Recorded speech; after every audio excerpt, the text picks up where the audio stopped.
This podcast is sponsored by PAX. Whether on water, on land or in the air, PAX bags are both versatile and flexible backpacks that are perfectly suitable for your requirements in the most demanding of environments. PAX bags are highly regarded due to their exceptional performance in pre-hospital and in critical care environments. Renowned for their durability, they endure harsh conditions while providing rapid and reliable access to essential kit. So their well-organised compartments and customisable configurations enhance efficiency in high-stress situations. PAX bags are designed with infection control in mind and are easy to clean and disinfect. Their highly visible colours and reflective strips add quick identification and adherence to quality standards, assuring reliability. The versatility of PAX bags caters to a diverse EMS providers, but also delivers vital equipment and durability and ease of use for pre-hospital critical care services globally. I've used PAX bags in a number of critical care situations and they're absolutely excellent. Please see the show notes for further details. You're listening to the Pre-Hospital Care podcast on the Medics Academy Network. Welcome back to the Pre-Hospital Care podcast with me, Owen Walker. In this episode, we're going to be examining the future of pre-hospital maternity care with Dawn Kerslake, Stephanie Hayes and Camella Main.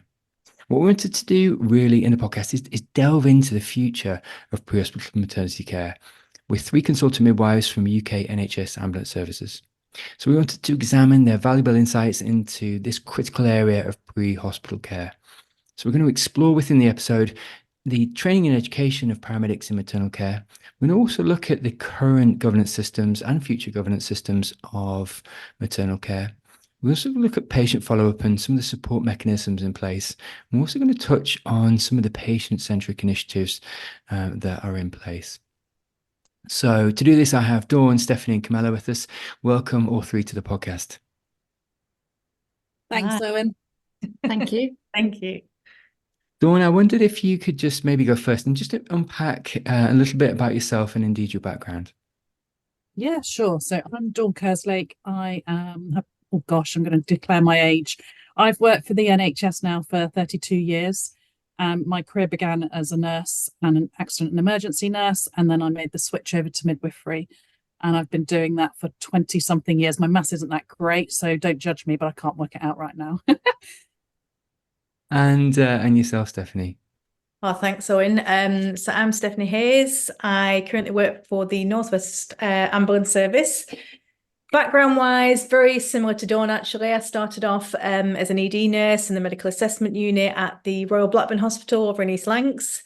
Then made the switch over, just like Dawn, to the midwifery course, which is kind of a shortened course for registered nurses.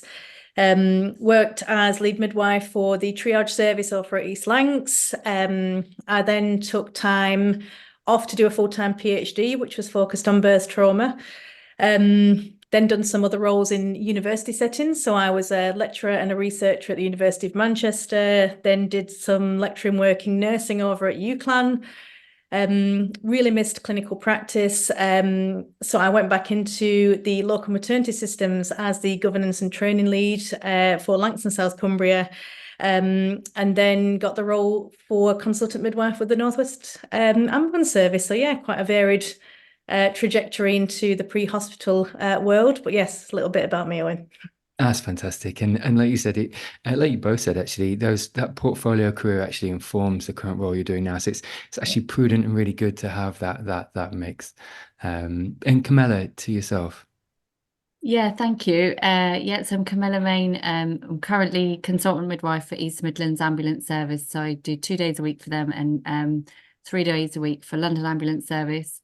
Prior to joining the ambulance service, I worked mainly at Guy's and St Thomas's, which is the hospital that's opposite Big Ben in the centre of London, and did various roles there. I left a few times, so I went to work in New Zealand for a bit, and then I came back to St Thomas's and I went to work in Tanzania and Haiti for a bit, and the Netherlands as well at one point earlier on. So but kept coming back to St Thomas's and then finally moved to the ambulance service about 2.5 years ago. So I got into pre-hospital care in New Zealand actually, but love it. Fantastic. So, Dawn, I just wondered if we could kick off with yourself first, and just if you could just unpack for listeners your role as a consultant midwife, and indeed what it entails, but also just the chance to affect change on a regional level. If you could just sort of unpack that for listeners. Sure. So I was really fortunate when I joined South East Coast Ambulance Service. Our medical director asked me quite quickly to, she gave me a list of things that I had to do immediately. Some were things like look at the maternity pack and make sure it was NASMED compliant, get everybody carrying symptometrin again, a uterotonic. And then she asked me to work closely with some of our senior clinicians. We call them CCPs, critical care paramedics. I know that's not always the acronym that's used across all services. So I think it's fair to say when I joined, I thought I had the answers. And I thought that I was going to be able to come in and be able to develop a really good educational package. And it wasn't until I started to sit down and listen to my pre-hospital colleagues and what they faced and the complexities of what they were having to do every day that I thought, actually, I don't know anything. And so I was really honest. I was really upfront from the get-go and said, actually, I'm gobsmacked by some of the things you've just told me. In a hospital, my colleagues would die on the spot if they had to manage some of the things that you're just telling me about. So I think collectively, I was really fortunate. They kind of took me under their wing and we came up with some guidance that worked in the pre-hospital environment. So we tried to sort of fit what I knew of hospital-based care into a pre-hospital environment and come up with some really good algorithms and some really good ways of managing some really challenging situations. So I've learned loads. I've been in nearly 5.5 years now, and I have learned so much, so much. And I think I feel like a real advocate now of pre-hospital clinicians, and I get really cross. In fact, we all do, all three of us. We ring and rant to one another. We get really affected by some of our acute care colleagues not understanding the pre-hospital context and role. So yeah, we regularly rant to one another. I've probably gone way off the question you just asked me, Owen. No, is not that at what you all. asked me? No, yeah, indeed it was. Indeed it was. We have. Yeah. Go on. Yeah, no, I was also all of us tried to affect JR Calc and pathways to or influence it. And I think now Camella's she's understating how fantastic she is. She's actually the lead for the maternity network that we've got across the whole of the UK. And we're trying desperately to influence JR Calc in terms of assisting with rewriting guidance and not just keeping it to the three of us, but sharing it out across all of the ambulance services with all of the leads. And then Steph and I both work with pathways in our individual services. So again, we speak to our control room colleagues, and if they have any challenges on a month-by-month basis, we can meet with pathways and try and bottom them out as well. Fantastic. And I think we'll get to that guideline piece actually, because I think it really is essential from a collective perspective to be able to steer the guidelines going forward. But Steph, on the first question, was that your experience? Because Dawn's just spoken to, and I can attest to, an ambulance service is actually quite a complex beast. Getting to understand the mechanisms, the systems, the processes, the people. Yeah. How did you find it when you first came in? No, absolutely. And very much like Dawn, coming into the service, I had my kind of preconceptions of what I understood the ambulance service to be. And actually immersing myself in that kind of pre-hospital world, I had a lot to learn, and I was really, really kind of lucky that I had Dawn, who had been enrolled for about 2 years, wasn't it, Dawn, prior to me getting in my role. At that time as well, we also had Amanda Mansfield down in London Ambulance Service. So I was, as I understand, the third consultant midwife to be appointed.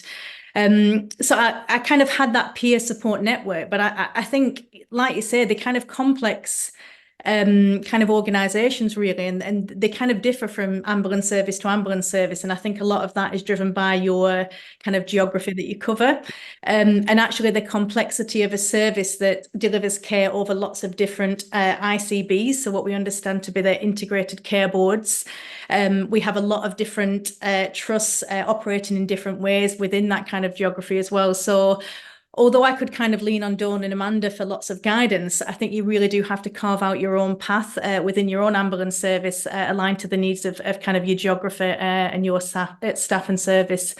So yeah, I think just kind of what Dawn said as well, being a consultant practitioner in any service, it kind of aligns to those 5 key pillars. And whilst our roles may differ, aligned to our own ambulance service, actually kind of that overarching pillars that we kind of have to work towards as consultant practitioners around the clinical practice element, providing that kind of maternity and kind of neonatal leadership, management elements, and that education and research, I would say kind of aligns over all our roles in effect. Yeah. Oh, indeed. And as you mentioned it there, it's almost project management, really. You're managing portfolios of care and portfolios of initiative, really. But just to add to the complexity, Camella, you're across 2 NHS ambulance trusts, both with probably their nuances and their own structures. How did you find it? Yeah, I mean, I learned something probably every hour of every day working in the ambulance service. Yeah, I mean, and working across 2 regions, you see that there are similarities, as has been alluded to, but there's also differences in what is needed in the different regions.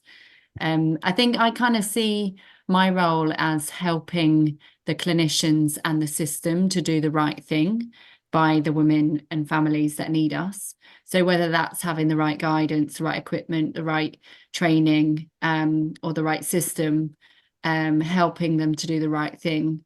But also I think there's a very much external facing element in both the regions that I work in, and I know it's the same for Dawn and Steph and others, that you're really trying to get the system to see you as a system partner in providing maternity and neonatal care. So we know that ambulance services are the 2nd biggest provider of maternity and newborn care, but that's not really always recognised within the wider system. And so our job is really to put ourselves out there as a system partner, and that external facing element of the consultant role is really, really crucial. So we were just speaking offline actually before we started about some of the sort of revelations, and I was very much privy to that when I had a revelation of just how difficult critical care in maternal cases can be and how fundamentally challenging it is. But my question really to Dawn initially, just what are some of the current challenges that face maternal care within the pre-hospital environment? Yeah, so I think somebody said this to me the other day and it really resonated. We're the service that can't say no.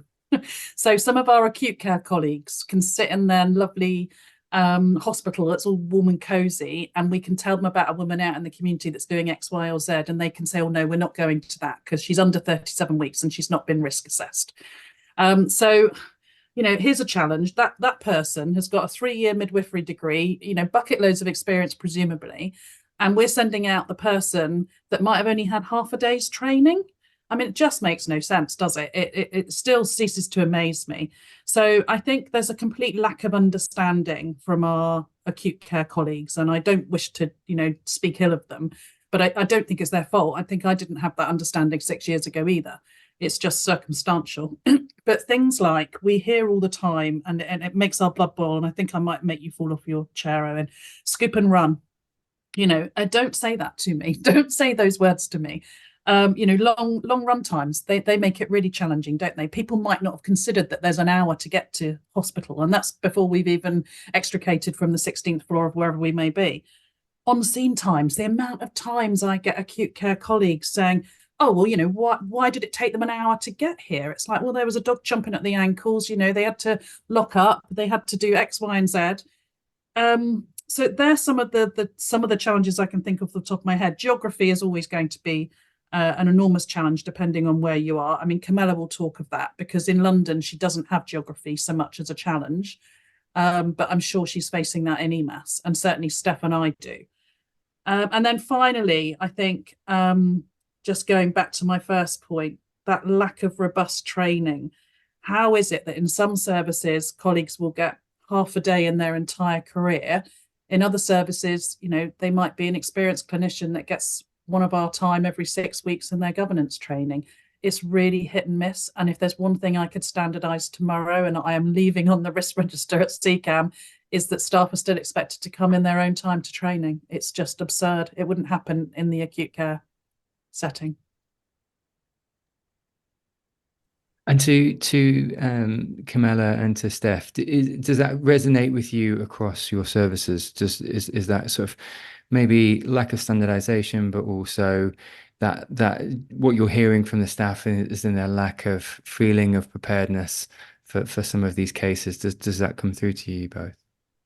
Oh, definitely. I would kind of make reference as well if people haven't had chance to kind of read it, but we did and we published a survey that we did in the North West Ambulance Service, exploring staff's confidence and competence in attending newborn and maternity emergencies in the pre-hospital setting. And actually, we had around, I think it was around 500 responses, all with very similar themes about that kind of preparedness, lack of training, education, kind of really struggling with being able to access any kind of training, education, expected to do it in their own time. So I would say absolutely that kind of echoes true, that lack of standardization. And I just kind of defer this to Camella, because Camella's doing some great work at kind of the national maternity ambulance leads group about how we're trying to standardise that. And I think it'd be good to kind of bring it in here.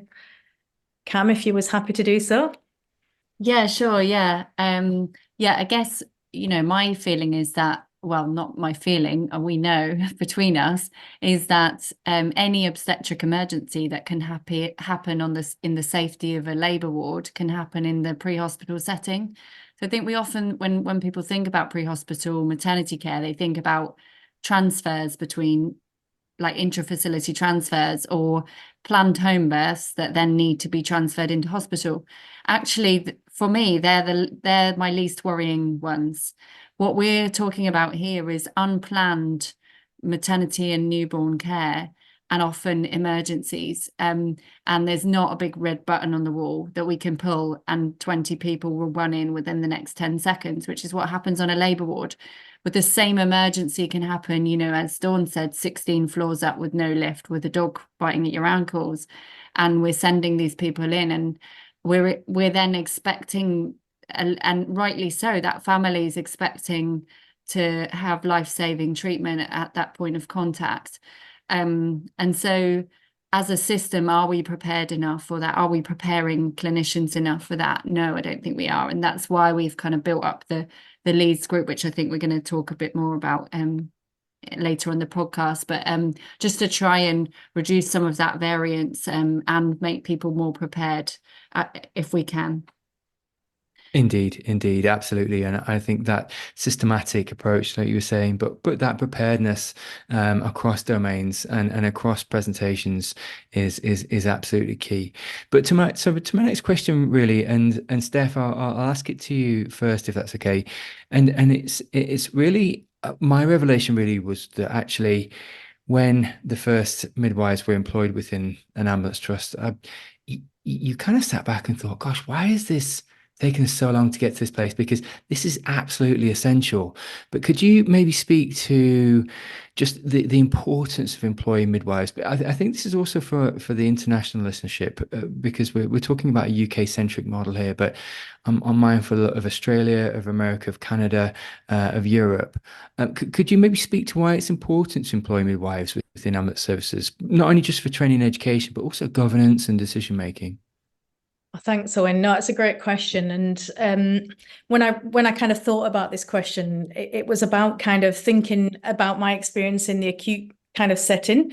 In any other kind of healthcare setting, we think about the multidisciplinary team and how important that is to kind of really drive forward that patient-centered care. And I think with the ambulance service, something that I found coming into the ambulance service is it's very heavily driven by the paramedic profession, which absolutely non-surprising. However, I do feel with kind of the way kind of care is being delivered differently, how we're changing as a landscape in healthcare and the complexities of the patient groups that we attend to in the pre-hospital setting, actually, moving towards that multidisciplinary model with the subject matter experts experts within the pre-hospital setting is vital. And that's kind of the way I'd envisage the ambulance service to look moving forward around these specialist roles such as consultant midwives. And how I see that linking into the importance of kind of the governance structures is when we think about doing things such as incident reviews and we look at the kind of clinical care delivery, actually you need that subject matter expertise to look at, was that guidance that that paramedic had to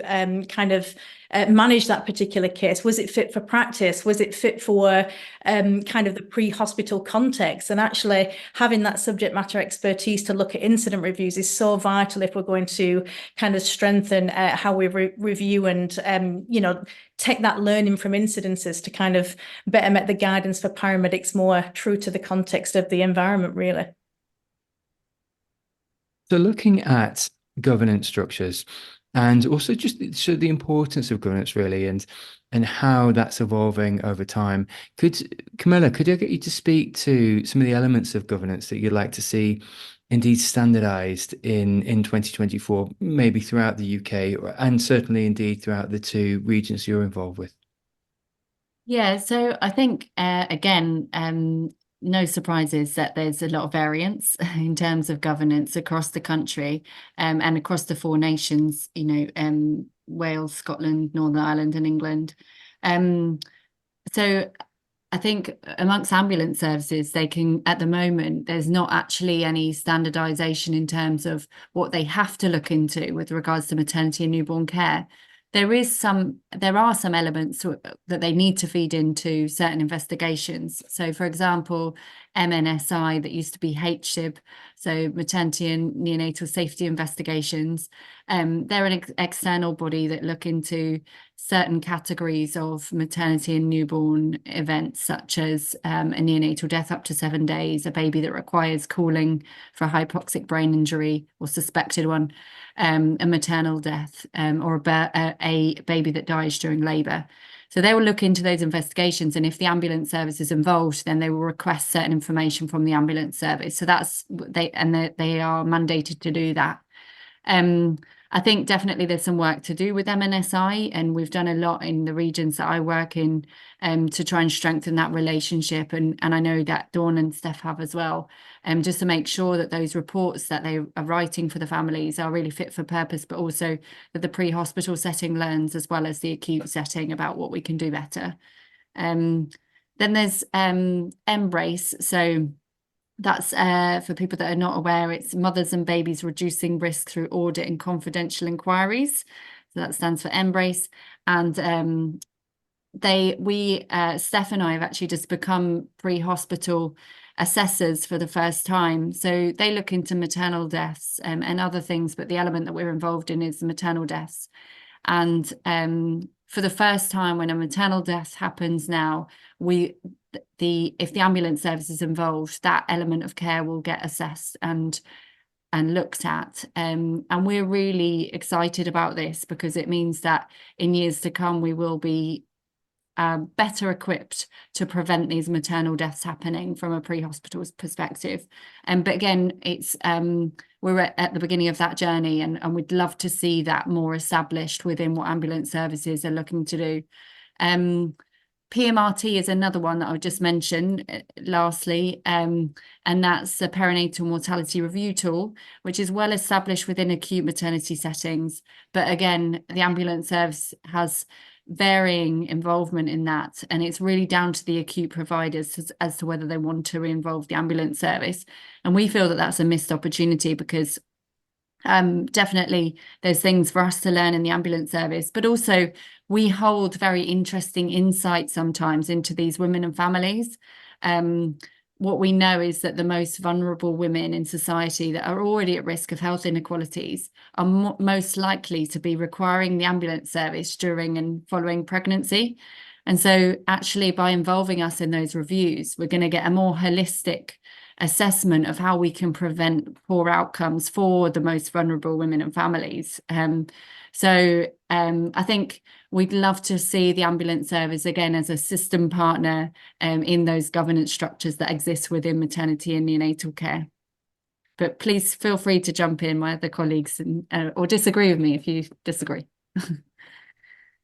No, indeed. And Dawn, is that the case in CCAM? Are you looking to really systematize and standardize governance to align to a national standard, but also sort of set that level of expectation amongst paramedic and hospital colleagues that this is what to expect when you join an ambulance service? Yeah, absolutely. We're desperately trying to align in the same way that the acute care colleagues manage their governance. It's really difficult. I'm not going to lie. I think we all face that challenge every day. And sometimes we perhaps don't feel very heard about it. But as Cam alluded to, peace surface coming, and that will hopefully make us all sing from the same hymn sheet.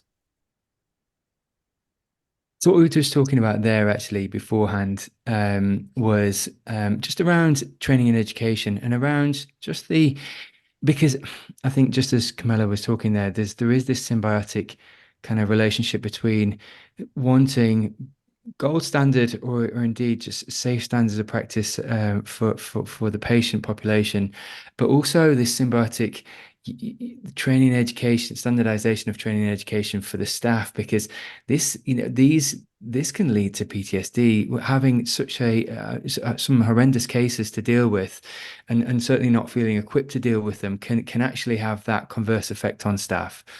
And maybe to yourself, Dawn, and indeed yourself, Steph, could you speak to standardization of training and what you hope to achieve and how you hope to achieve that?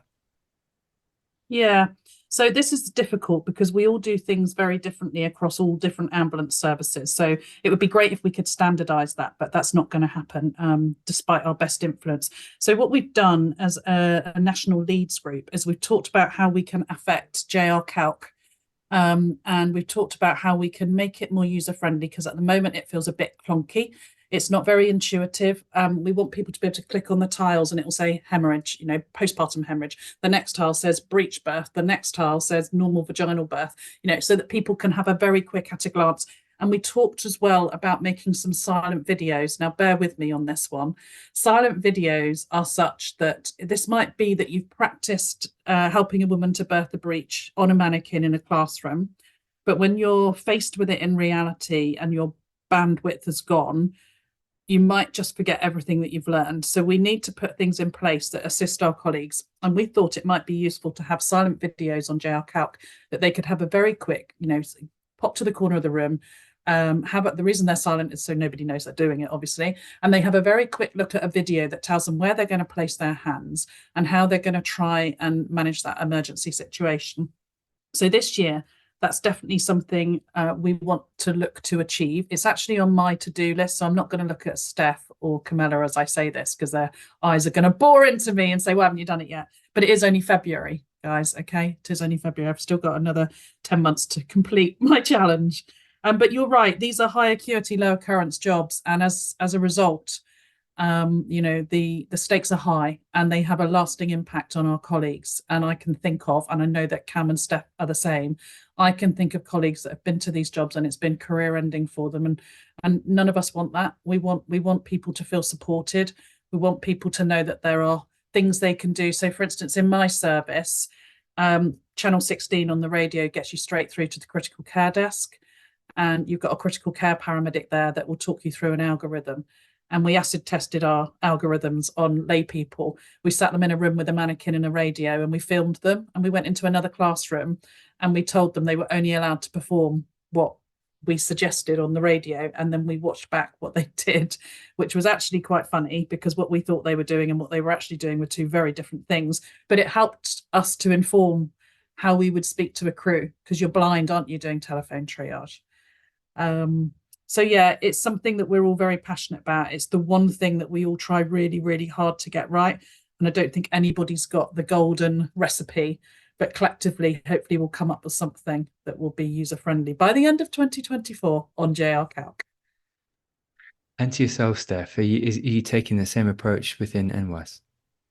Yeah, I think as part of the National Leads Group, we all contribute to the review of JR Calc, but from kind of a more kind of service-led model of training and education. So, for example, in NWAS, we support the mandatory training team with their development of their resources when they're covering maternity on the mandatory training cycles.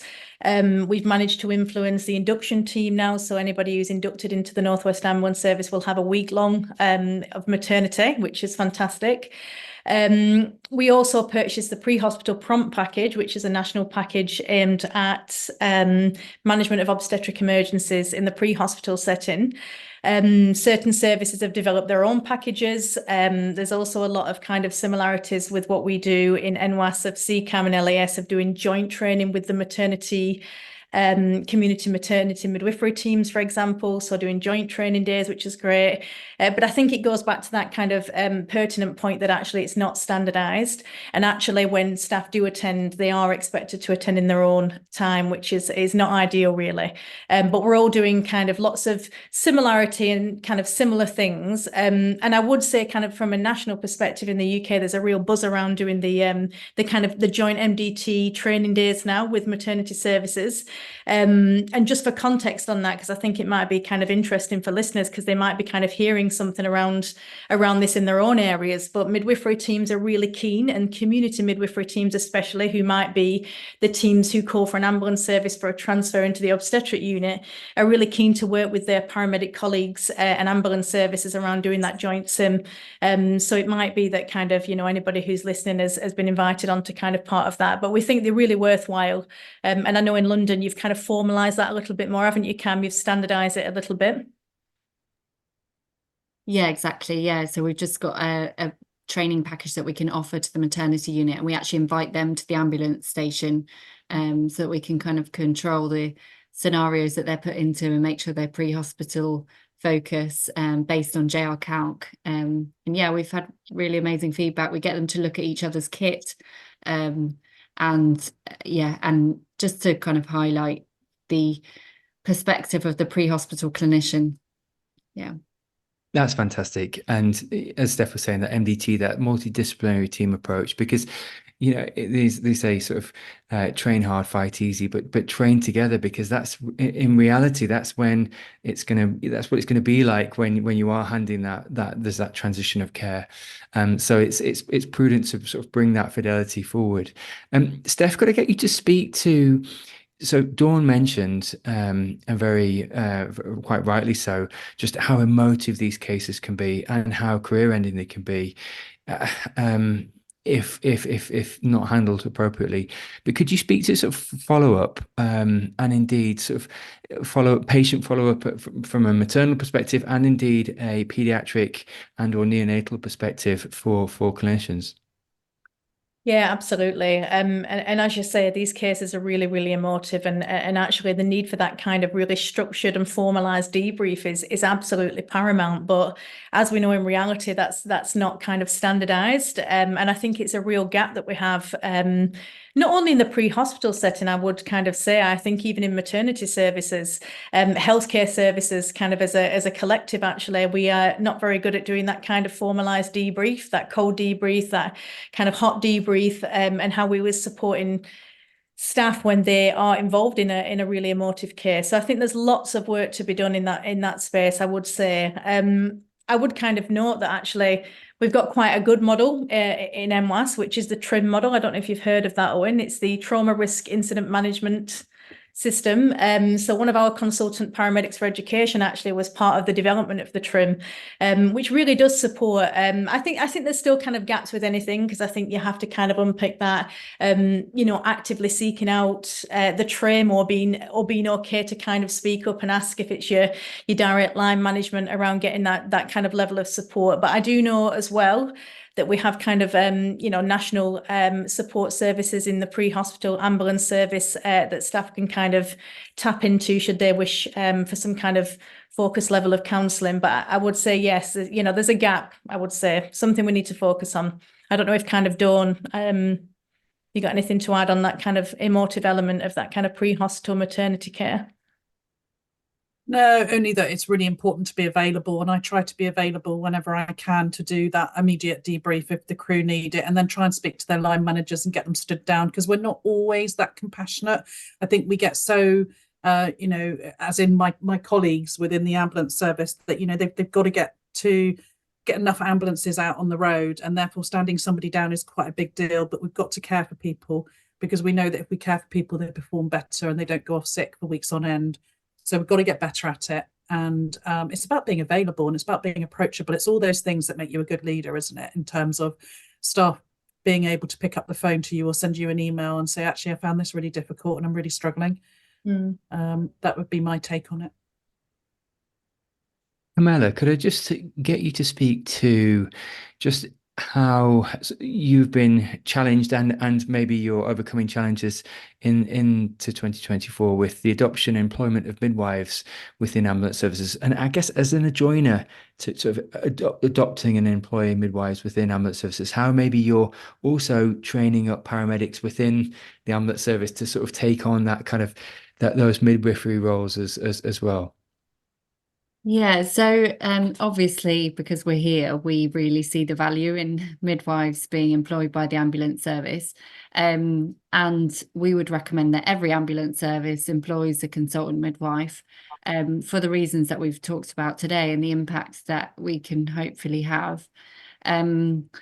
We know that essentially it's down to each ambulance service to also see the value in that. And I would say to those ambulance services that we do say to those ambulance services through NASMED, through the National Ambulance Medical Directors Group, that actually it's an investment to have midwives helping you to provide safer care in the pre-hospital setting and helping you to be a system partner, etc., and all the things we've talked about. It's an investment for, even one baby, it will be an investment for.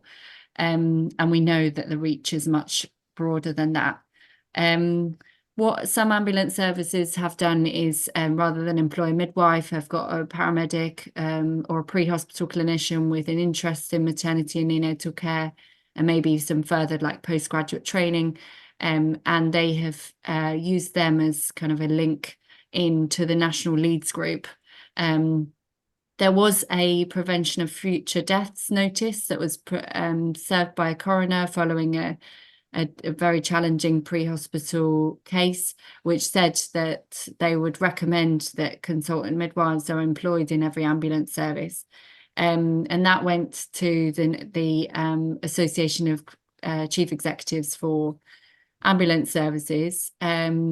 However, that group cannot mandate it to the ambulance services, which is what we've been told as co-chairs of the National Leads Group. And actually, it is then down to the ambulance services to make that call. Something that some people have considered, and we've been recently having discussions about this, is where you've got LMNS, so a local maternity neonatal system, which feeds into the ICB, the Integrated Care Board. The LMNS actually needs to see the value in it for their region, having a midwife potentially, on a year contracts to assess the need. And I think this is how Steph actually came into post, to assess the need. And then actually that develops into showing that a consultant midwife is needed. So I think they're the kind of things that we would want to be highlighting to the system going forward. My next question really is to Dawn, but it's kind of similar to that question really, and it really is about, and it's essentially it's what we're doing now, which is collaborating and colluding together around sort of sharing of information. Because I think to Dawn, what I was going to really ask was sort of the mutual benefit to ambulance services from employing midwives, and it is about being able to sit on these boards together, share information and share insights. Would that be your thoughts as well? Yeah, I think you say it really well. So I think that we are really fortunate in the roles that we have, that we are the voice of both. So we've all worked in a hospital setting. We know how a hospital works in terms of midwifery practice, but now we've stepped over into the pre-hospital practice. We see that too. So I definitely think we're the voice of both, and we kind of have that glimpse into both worlds, which makes it really useful when you end up going to one of those PMRTs or those after action reviews that Camella alluded to, that you can advocate and you can give that pre-hospital perspective that, as I said previously, it's not their fault they don't know it. But when they say, well, why didn't they just scoop and run? Why did they spend so long on scene? You can explain why that might be. And that's not to be defensive, that's to be pragmatic and factual around it. I also attend, I mean, we're all running those joint training days, as Camella said, which are really helpful because not only do you get to meet the people that you might then go and work with on a job in a few weeks' time, and you might understand their perspective a little better, but you also get to see each other's kit. And that's really useful because when you're feeling really stressed, the last thing you want is someone to hand you a suction, piece of suction equipment. You don't know how to turn it on. So that's been really helpful. And I also attend the community training days in as many acute trusts as I can. And I go and talk to the midwives about why they feel unsupported by us, or what's their axe to grind with us. And we talk through what categories of calls mean what, and if somebody turns up in a car, don't be disappointed. It's not an ambulance. That's actually a really senior clinician that's going to be able to help you quite a lot. But, I've certainly had crews say, or critical care paramedics say, midwives have opened front doors and gone, oh, I wanted a truck. And it's like, yeah, no, that's coming too. But in the meantime, hopefully I'll be able to add some value to what's happening here. So yeah, it does work both ways. I think we're a glimpse into both worlds, and I hope that adds value and benefit to both. No, indeed, absolutely, absolutely. Steph, could I get you to speak to some of the patient-centric initiatives this year that you are looking to employ within NWAS and or more nationally? Yeah, not a problem. I think we're all kind of working on local initiatives within our kind of own ambulance services in regards to kind of those patient-centric initiatives.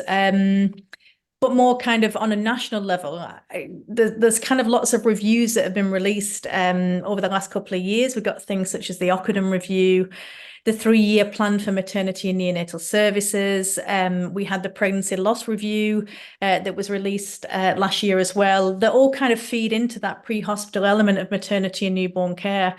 And kind of thanks to the amazing kind of chairship that Camella has done with Steve McGee from the Welsh Ambulance Service for the Maternity Ambulance kind of National Leads Group, we're formalising that more kind of standardised now, where we're kind of working with the national team, such as the pregnancy loss review team, looking at the focus recommendations that do include the pre-hospital setting.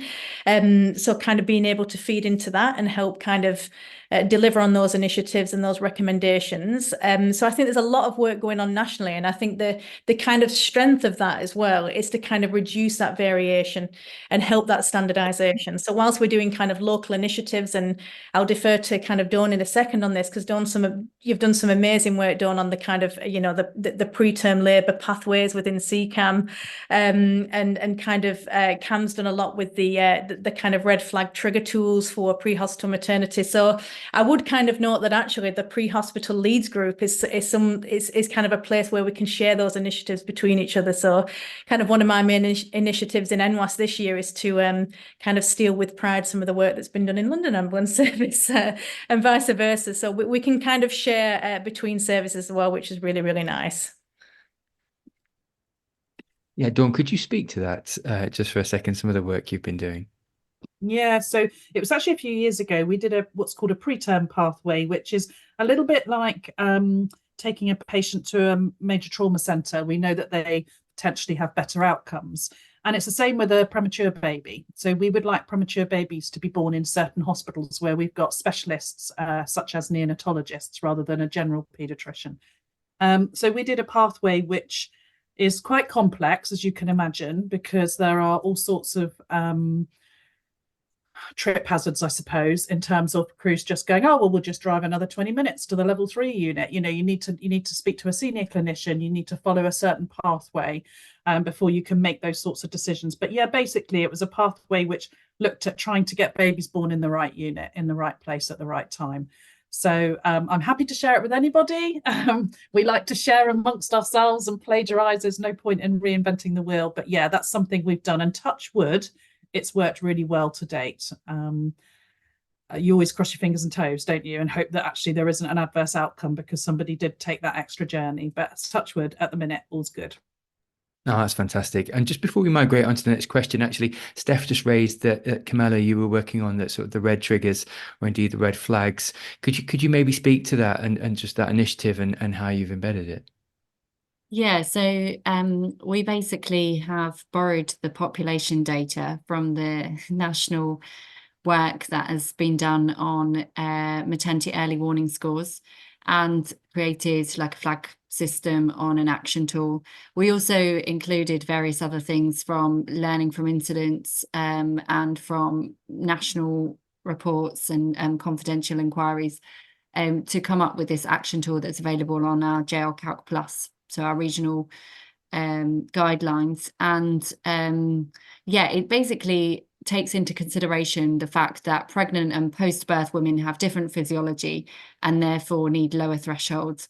We've then added on to that the fact that they're in the pre-hospital setting, so we need to be even more cautious because we don't have the diagnostic tools, the training, the resources, the equipment to deal with what that woman or baby might be facing. So we have actually just started an audit into the tool, but the tool has been up and running, this new tool, since January last year, 2023. And it's got various, we've also done a neonatal version of the tool. So there's 2 mum ones and 2 baby ones, essentially. We're hoping that we can use some of that work to create a national tool for pregnant women and babies everywhere. So we mentioned NASMed already. So the UK Pre-Hospital Maternity and Newborn Care leads a subgroup that feeds into NASMed, and the boards that you sit on. Could you maybe speak to the priorities? You know, KPIs are always a buzzword in contemporary practice, but could you maybe speak to indeed some of the key performance indicators that or indeed priorities that you're currently pushing forward?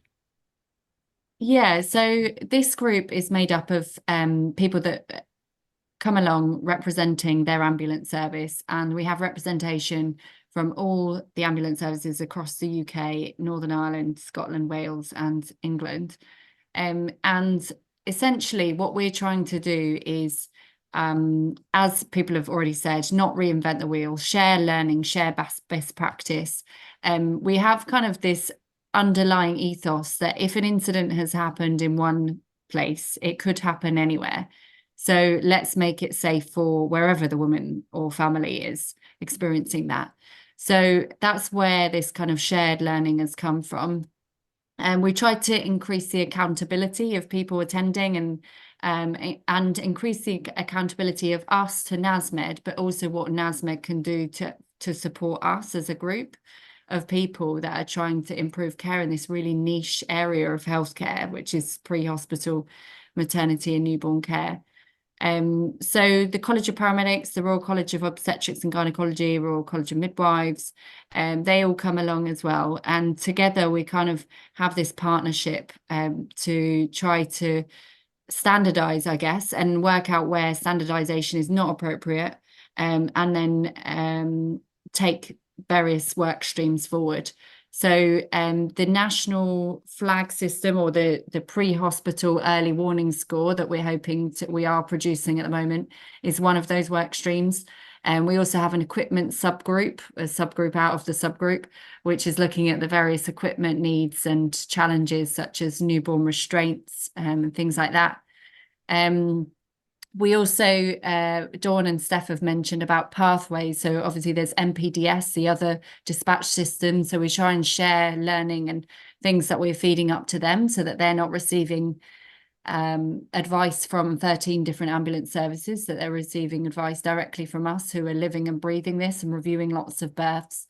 And then there's various things that are happening nationally, which we are feeding into then as a group. So, for example, there's work going on to help women who are requesting care outside of guidance receive safe care from us and the maternity providers. We're looking at producing pre-hospital maternity training material. We're looking at things that we can do to help women whose English isn't their first language. So things like Card Medic and things like that.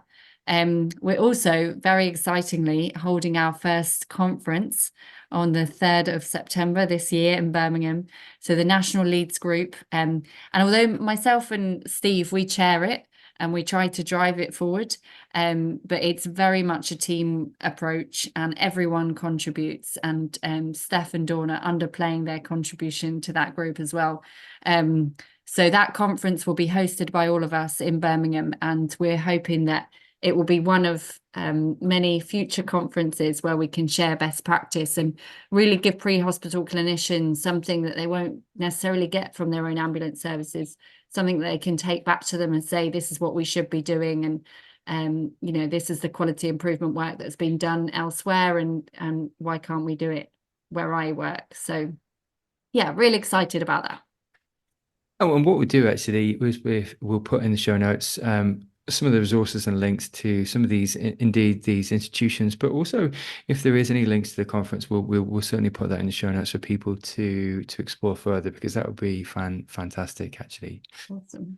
Thank you. Just no worries. Just as a pivot slightly, Dawn, looking at pre-hospital maternal research for a second. So we've spoken to some of sort of the KPIs and indeed some of the sort of national reporting that Camella's just spoken to. But could you maybe speak to sort of some of the research, or indeed the priorities in research that you see ongoing at the moment? I was going to hand that on to Steph because she has a real research background, and I think she might do it more justice than I. But also, I just thought I might mention, because we may not get another opportunity, to talk about the out-of-hospital NLS course that's just recently been developed in the last 12 months. So we're all part of that now, all three of us. All of us within the next few months are going to be instructors within it. Two of us already are. One of us is about to take on that role as well. And I'm not going to allude as to who, but all of us are going to be out-of-hospital NLS instructors. And it's going to be great because we're going to be able to go around the country delivering a bespoke course, which my understanding is this is the first RC UK course that's become an out-of-hospital course. So we're really proud of it. And we're really pleased that we're really pleased that RC UK have recognised the need for a pre-hospital resuscitation course. And I think possibly I'm led to believe by some of my consultant paramedic colleagues, they're now looking at an out-of-hospital ALS, etc., etc.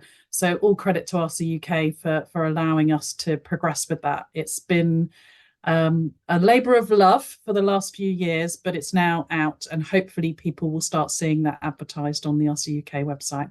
There's only about 10 of us at the moment teaching on it, so it's going to be a bit longer until we've grown the faculty, but we're getting there. And then I'll let Steph answer the research question because she will be better placed than I. No, indeed. Steph, over to you. Oh, no, thanks, Dawn. So yeah, pre-hospital maternity and newborn research. I think it's a really exciting time in this space. And actually what we kind of know in the kind of evidence space is there's not much out there. There's not much research been undertaken focused on that kind of pre-hospital maternity element. A lot of the studies that have been undertaken have been undertaken in Australia. There's quite a buzz for maternity research pre-hospital in Australia. So is it Belinda Flanagan does a lot of work over in Australia in this kind of sphere. But actually what we know within that kind of evidence base is it focuses predominantly on birth in the pre-hospital setting. And I know, Camella, you kind of alluded to actually that is only one element of what we deal with in that kind of unscheduled access to care. So I think it's a really exciting time for pre-hospital research in this area. I've just been awarded actually an RFPB NIHR funded study to look at the kind of pre-hospital maternity research.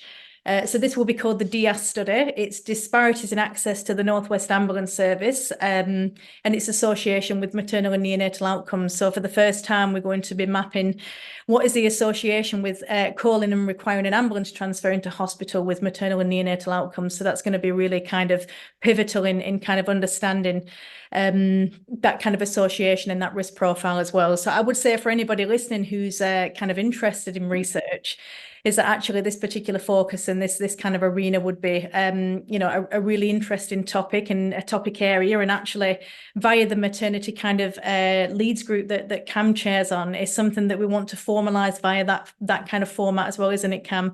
So have that kind of standard leading agenda item on anybody who's really interested in that kind of pre-hospital research to come and kind of have a chat with us, and we can kind of support anybody wanting to take that forward as well. So there's not much out there, Owen, is what I'd say, which actually in research terms is quite exciting because there's lots to research and lots to look at. So anybody listening who's interested, please do get in touch. Cam, have you got any ongoing research within either London or indeed in the East Midlands at all? No, I mean, not as what Steph has outlined. Just not enough minutes in the day, really. But I guess something I would just mention is a joint piece of work we're doing with MNSI. We're looking at a national thematic of all maternal deaths that have happened in the last 5 years. And so we're currently just putting that all together. So there's 133 maternal deaths that we're looking at that the ambulance services had an impact on, or provided care to those women. So that will hopefully lead to some really interesting insight in that arena. But no, for in my regions, mainly audits. We're trying to get some proper audits established to understand what we're doing and what we're not doing at the moment. I absolutely and fundamentally agree with that. That baseline data, because to Steph's point, any time you're going to drive a service forward, it has to be data driven, and you have to have that good knowledge of the baseline data to then understand what the research priorities are actually. But Steph, back to you, because we are going to do a deep dive with one of your colleagues, Susan Rind, into a fantastic initiative that MWAS has adopted, and potentially could be a model beyond a national scale, could be even further, but that of the maternity quality and governance practitioner. Could you maybe just initially speak to? We'll do a deep dive and indeed a separate podcast on this role, because I think it's fantastic. But could you maybe just unpack it initially as to what it is and indeed how it's come to be? Yes, not a problem. So yes, I have a wonderful colleague called Susie Rind, who is in that role at the minute within the North West Ambulance Service. And how that came about actually is kind of interesting. So I'd applied for one of the NIHR Senior Research Leaders role, which I was successful in obtaining back in April. So this is a 3-year program for myself in terms of buying out my time for 2 days a week in NWAS to build capacity and capability for research in the pre-hospital kind of arena, which kind of links back to the study that we've got the grant funding for. But actually what that afforded me then was this kind of opportunity to have this pot of money, which I'd bought my time out for, to say, actually, where is the focus within my role that actually I would really benefit from somebody just focusing in on that particular element of kind of, that pre-hospital maternity care. And actually what I'd kind of noted that we needed to strengthen was kind of how we standardize looking at incidences, how we standardize and capture kind of reviews, how we ensure that we're included in things such as the PMRT reviews and the joint reviews for maternal deaths with the care providers. So I'd kind of pitched to my organisation that actually, I've kind of brought this money in. Can I utilise it to kind of provide an opportunity for a pre-hospital clinician? And that was kind of close to my heart as well, that actually it was something that could be a developmental opportunity for somebody as well.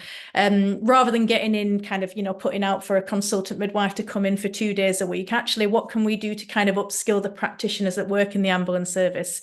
So yeah, that's kind of how the role came about, and actually it's been really fundamental. And although Susie's only been in role for 6 months, it's been an absolute game changer, and I'm really excited for you to kind of meet Susie and kind of go over her experience of kind of really engaging with the system partners as a paramedic, but having that seat at the table to be able to kind of speak to the pre-hospital setting, but also gain that kind of insight from her learning as well about maternity care and how I've kind of supported her in that role as well. So I think it'll be an interesting podcast, and I won't go too much into depth, but I think it's been really fundamental in how we kind of include paramedics in that particular pre-hospital maternity arena as well.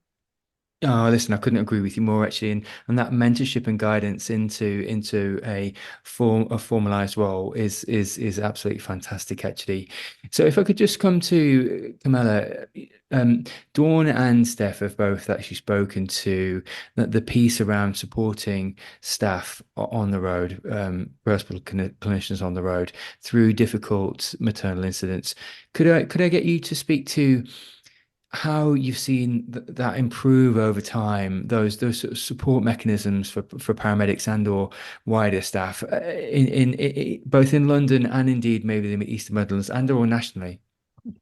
Yeah, I think one element to this is that I think is really important is actually having pre-hospital midwives or midwives that work in the ambulance service, because they can actually provide that kind of subject matter debriefing about a really specific maternity incident, which I think crews really appreciate. When they've been through this very difficult situation, even if there's a good outcome, it feels really difficult because they're having to do such a specialist thing. And having that opportunity to reach out to a midwife and ask them, so when that happened, why was that happening, or what could I have done to help that woman understand the situation better, or and kind of drawing on those subject matter experts, I would say in inverted commas, to say to help them to understand the situation more. So something that I've done in London and I am doing at the moment in East Midlands is having maternity newborn care leads who are paramedics. They do it actually on top of their day jobs, and across different grades, across different areas. So in London, we've got there's about 19 clinical team managers, one for each group station. And they kind of have their ear to the ground in terms of any crew members that may be feeling distressed following an incident. They help us review incidents, and we review pretty much all pre-hospital births and obstetric emergencies through that way. And then they really look at the welfare element as well. And they'll support the crews there and then, and we give them extra training. But also then they can link us in where appropriate. So if the crews do have further questions, because actually often in my experience, them just not understanding what has happened or wanting a bit more of the pathophysiology behind what has happened actually helps them to process those really difficult events more, and empowers them that if they went to a similar situation, they would know that element, that extra bit, and be able to contribute to that situation. So I think by having midwives available, I think trusts are able to support staff better. But I think, as already has been said, I think we do have much further to go with that. And as a national leads group, these are the kinds of things that we consider to say, how can we support crews better nationally following these really difficult incidents. So finally, as we come into land on the conversation, if I could just get you all to speak to some of the good news stories that you've seen through 2024. Maybe Steph, if you could initially start us off. Oh, thanks, Owen. Yeah, I mean, gosh, so much to kind of share from a kind of a positive kind of news story for the pre-hospital arena. Via the Leeds group, thinking about the conference that's going to be held, the first conference for pre-hospital maternity newborn care. I know Dawn had mentioned around the kind of launch of the RCUK out of hospital NLS course, which has really kind of taken into account that kind of complexity of environment and that kind of missed need that we had previously. A lot of the kind of joint training work that we've shared nationally. I think from kind of a local level, and I know kind of we're all kind of looking at this differently, but I think having a seat at the table for formalised kind of boards such as ICB has been integral to kind of how we share data into services for consideration. I know Cam's done a lot of work down in London around the kind of ICBs in the London area. We've done a lot in the Northwest around the perinatal board reporting structures. So it all sounds quite strategic, but actually it's really important to have that kind of formalized reporting structure into your integrated care board. So that's kind of a really good kind of sharing of how we formalize that from kind of a feeding into the services. And Dawn, from your perspective, what good news stories could you speak to? In 2024, I've got a few things I'd like to achieve, and one of them I'm stealing from Steph actually, is I'd like to see red phones on all of the labour wards in all of the hospitals that are in my geographical patch, because putting in a pre-alert call can be really challenging for crews, and also knowing how to get help. I mean, we've already got midwives in our control room, which is great, but they're not always there 24/7, and quite often the night shift isn't covered. So I'd really like for the crews to know that they can ring a number, it's going to get immediately picked up, and they can either pre-alert or they can ask for some advice. So that's something I would like to be a win for 2024. We've already spoken of my preterm pathway. That was a historic win. And the other wins for me have probably been Cruise being able to speak to a senior colleague who's had more training on Channel 16 on the radio. And I really try and deliver that into training wherever I can. I don't want that poor newly qualified paramedic to go out and think they're on their own, because they're not. They're absolutely not on their own. You know, there's always a phone a friend, and I want them to know that option is available to them. So I'm going to keep going out and banging that drum. That's powerful. That's absolutely powerful. And Camella, to yourself. Yeah, I think we're just in a really exciting spot right now because we've got a great network across the country. We've got a lot of motivated people involved. And I think that we've got a real opportunity now to be seen as a system partner, to have a great interface with the other systems that are trying to improve healthcare for these women and families. And I think that, yeah, this year we're going to go from strength to strength. And I just feel so lucky to work alongside these guys. Steph and Dawn, we talk pretty much every day. And we're really lucky that we all bring something to the party, I think. Them more than me. That across the country, we're really trying to help each other do the right thing. And that for the staff as well as the women and families, because we always start from a place of sympathy when we think about pre-hospital clinicians attending maternity and newborn cases. And with that in mind, we're just really excited about the future and what we can do as a really strong network. And that's a fantastic place to end. I think just as we do finish off, Steph, if you could just maybe speak to some resources which we'll indeed put in the show notes just for clinicians to do further reading. Yeah, there's quite a number of publications that as a collective we've published over the last couple of years. So I'm more than happy to share them, just given the context of kind of pre-hospital displaced risk, things such as kind of, the role of the ambulance service in the transport of neonates. So we've got a few publications we could share with the audience. There's lots of training resources online. We developed a whole package of e-learning in NWAS that we share freely with anybody, just with a caveat that actually some of it kind of relates to processes within the Northwest Ambulance Service, but it all kind of aligns to the updates in JR Calc. There's a CPD-Me platforms. I know the College of Paramedics do quite a few training and education resources. And then kind of what Dawn alluded to about the upcoming RC UK NHS course that pre-hospital clinicians will be able to book onto in future. But more than happy to share any kind of links that you can kind of add onto the podcast that that kind of listeners might find useful. I'm sure we can gather some resources. Absolutely. That would be fantastic, actually. And Dawn's just messaged to say there is some HCP, so some healthcare professional section on the website of SANS. We'll link into that as well, actually, because that sounds fantastic. And I'll put the links in from yourself, Steph, that clinicians can go away and read. I just want to extend my thanks to you over the last hour, well, indeed, like hour and a half almost. It's been absolutely fascinating just to get your insights and indeed get the perspectives from what the future holds, but indeed where we've come from, because we've really have gained ground over the past few years. So it's fantastic just to hear from all three of you. So thank you so much.